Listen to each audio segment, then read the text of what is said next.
Baada ya wiki kadhaa za tetesi juu ya kifo cha kiongozi wa Hamas Mohamed Sinwar, wakati huu Israel inathibitisha kwamba Mohamed Sinwar ameuawa.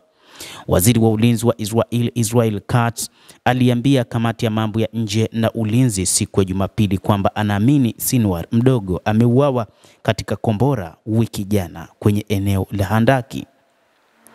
Hakuna uthibitisho rasmi, lakini kulingana na dalili zote Mohamed Sinwar aliondolewa, Katz alisema, kulingana na uvujaji wa taarifa katika vyombo vya habari vya Kiebrania.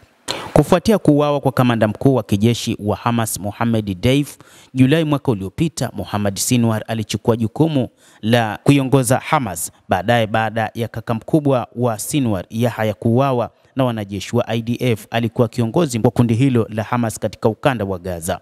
Maafisa wa Israel wamemwelezea Mohamed Sinwar kama mkaidi kuhusiana na mazungumzo na Hamas kwa ajili ya kuachiliwa kwa mateka, na wanadai kwamba ndiye kikwazo katika kufikia makubaliano ya kusitisha mapigano. Sinwar mdogo pia anatafutwa kwa vitendo vya kigaidi dhidi ya Israel na amekuwa akifanya kazi katika kundi hilo la Hamas kwa miongo kadhaa.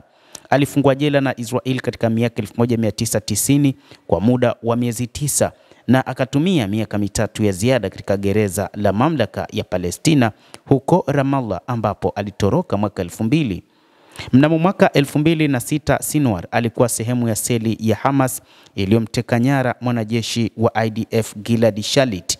Pia hapo awali aliwahi kuamuru brigedi ya Khan Yunis ya Hamas kwa ajili ya kufanya mashambulizi dhidi ya Israel, na ndio maana Israel imemsaka kwa muda mrefu kiongozi huyo wa Hamas wakati huu.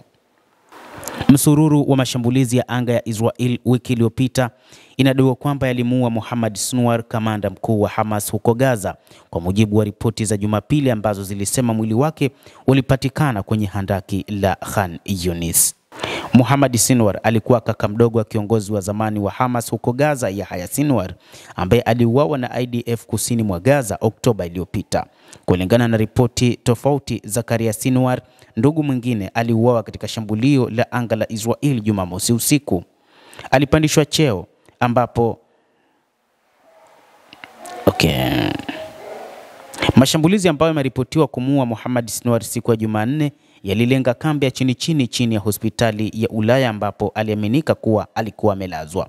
Wizara ya afya inayoendeshwa na Hamas imeripoti kuwa watu 16 wamekufa na zaidi ya 70 wamejeruhiwa katika kombora hilo, ingawa hakukuwa na taarifa za haraka kama Sinwar alikuwa miongoni mwa walipoteza maisha. IDF baadaye ililipua eneo hilo mara kadhaa zaidi katika jaribio dhahiri la kuzuia mtu yeyote kukaribia handaki hilo. Kwa mujibu wa idhaa ya Saudia ya Al-Hadath, maiti yake iliyopolewa hivi majuzi pamoja na mabaki ya wasaidizi wake 10. Ripoti hiyo ilisema kulikuwa na ushahidi kwamba kamanda wa brigedi ya Rafah katika tawi la kijeshi la Hamas Mohamed Shabana pia aliuawa katika kombora hilo. Mtazamaji, endelea kutufuatilia nasi tutakuwa tukikujuza mengi yanayojiri katika ulimwengu kupitia hapa The World News. Naitwa Adam Hussein.